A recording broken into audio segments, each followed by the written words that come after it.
Welcome back to Relationships at Work, the leadership mindset guide to creating a workplace we love. I'm your host, Russel Lolacher, a communications and leadership nerd. Nerd, I say, because I've spent a couple of decades in both of those areas, and also motivated by curiosity. Curiosity I have a whole heap about how we can make the workplace a better place, which is the genesis of this podcast. If you're a leader trying to understand and improve your impact on work culture and the employee experience, well, you're in the right place. Every week on the show, I talk with a local or global leader on topics that are here to help us improve the workplace, tackling such topics as negativity, diversity, inclusivity, activism, burnout, mental health. So many topics. We are in the 125 range of episodes, so we have a hell of a library to go back and check out. And now, as an added bonus, I'm going to be sharing an additional episode every week pulled from the pages of our weekly Raw Note newsletter, which you can absolutely still subscribe to. This mini episode is a quick and just valuable bit of information on top of our regular show. And after a 2-week break, well, we wrapped up the year in fabulous style. Well, we are continuing our 7 Deadly Sins of Leadership series. This is number 4. As I've said before in this series, I'm not worried about bad leadership. I'm not. All organizations will have bad leaders. I don't care how healthy your organization is. What I'm worried about is leadership ecosystems that allow and perpetuate them. Studies have highlighted how few or how late leaders get training in their careers. It's not surprising that we get bad leaders. It's actually something we should be expecting. The problem is how those organizations handle those bad leaders. That's what scares the crap out of me. An ecosystem that allows for toxic workplaces through things like inactivity, rewarding bad behavior. Does any of that sound familiar? Though these practices I highlight in this series are rarely intentional, they are still very, very effective. So as I go through, this of course being number 4, as I highlight them, I'll also be sharing things we can do to make sure that they don't happen. That we are doing the things we can to right the wrongs of bad leadership ecosystems. Now, we've tackled previous sins of being too busy, fearing conflict, lacking curiosity, but now we're getting into number 4. To lead is to follow up. To follow up. Leadership needs to be intentional. If it wants to be effective, it has to be intentional in trying to contribute to a healthy organization. And a key way to demonstrate intention is following up on things.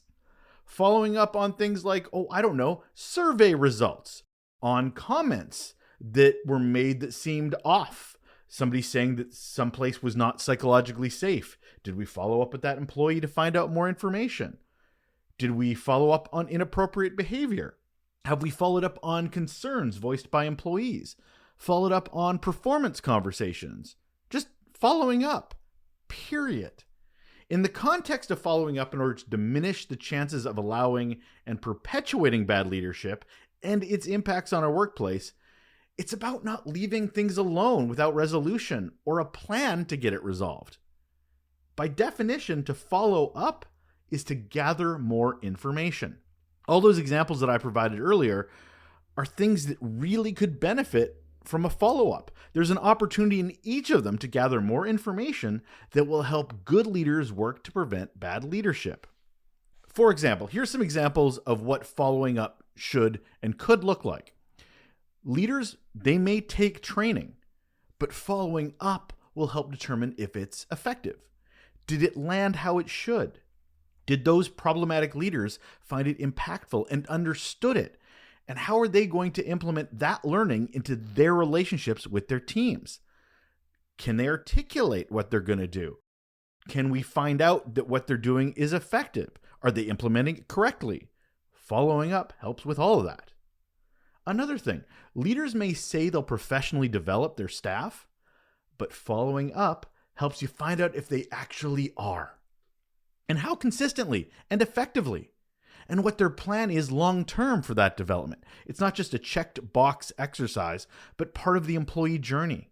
And lastly, leaders may intend to provide safe spaces for their staff, but it's following up with their teams through check-ins or skip-level meetings with those team members determines if it actually is a safe space and what the leader is doing to ensure that it is and will continue to be. Now, this may sound like micromanagement to a lot of people, and maybe it is, but here's the thing. Good leaders don't need to be micromanaged. Bad leaders do, until they can prove that they don't. It's about making sure problematic leaders are being corrected and on the right path for the health of the organization. That's the responsibility on us as good leaders. When leaders don't follow up about bad leaders, they demonstrate to employees that they actually don't really care. And sorry, but too busy to follow up, that's not an excuse. It's actually another sin of bad leadership that I demonstrated a couple of episodes ago. It says that the well-being of the organization isn't as important as we might say it is in emails and posters on the wall. Good leaders need to follow up. And here is what that could look like. Regular check-ins. Just schedule regular check-ins to follow up on ongoing projects, discussing progress, address any questions or concerns. These can be in the form of one-on-one meetings, team meetings, or virtual communication sessions. By establishing a consistent follow-up routine, both people, both you as a leader and the problematic leader, can stay aligned and updated. And those leaders that are having challenges know that you have their back and that there is an expectation that you're going to follow up because it's scheduled. And how about this for another one? Clear communication channels. Establish accessible and active communication channels for interactions to follow up with each other effectively. This includes email, instant messaging platforms, project management tools, or even dedicated communications software. I don't care what you use, as long as there's a constant communication stream between you as a leader and the leader you're trying to correct, direct, and help. As long as you both use it to keep in contact. Now, when I say continuously, I don't mean nonstop. That is just ridiculous. But it needs to be there for quick, agile corrections. It helps easily exchange information as you need it to seek clarification that they may have questions about or provide updates as and when needed. And lastly, accountability and action. Following up is not just about communication. It also involves taking accountability and action.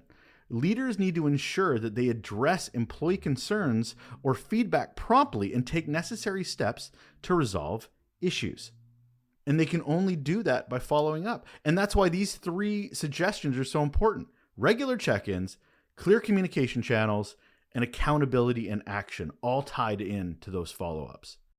Helping to steer bad leaders to better leaders isn't about just hoping they'll get better on their own. We as leaders can't put our head in the sand. Many of those bad leaders get into positions of influence without any correction. So why would they think they're doing anything wrong? They've been rewarded for their bad behavior with more responsibility and higher positions up on the corporate ladder. And that's on us to address. And it needs to be done with intent and impact, or nothing gets solved. And that is only done with following up to ensure the behaviors and values our culture needs are being followed, not just said they are. Problematic leaders need this kind of direction and support. It'll help them be better leaders for themselves, their team, and the organization. And that's it. That is number 4 in our 7 Deadly Sins of Leadership series on this Raw Note episode of Relationships at Work, the Leadership Mindset Guide to Creating a Workplace We Love. I'm your host, Russel Lolacher. Thank you so much once again for joining. If you have a moment of your time, so appreciate it if you share this episode with others. If you found it useful, interesting, insightful, email, text, conversation. However you like to share information, if you get the word out, I could not appreciate it more. Thank you so much for your time. Take care.